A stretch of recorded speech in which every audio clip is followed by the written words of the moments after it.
নিজের অজান্তেই নিজেকে সস্তা বানাচ্ছেন না তো? দেখুন, হিরে আর কয়লার কেমিক্যাল উপাদান কিন্তু একই, তবু হীরের দাম আকাশচুম্বী আর কয়লা সস্তা। কেন বলুন তো? কারণ হিরে সবসময় একটি দুর্লভ বস্তু, আর কয়লা সহজলভ্য। মানুষের বেলায়ও এই জিনিসটি খাটে।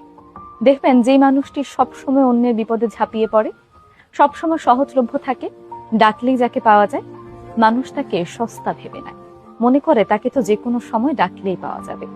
সেই মানুষটি হয়তো আমাদের সাহায্য করার জন্য এগিয়ে আসে, কিন্তু আমরা তাকে সস্তা ভেবে নিই। ওই যে ছাই ফেলতে ভাঙা কুলো।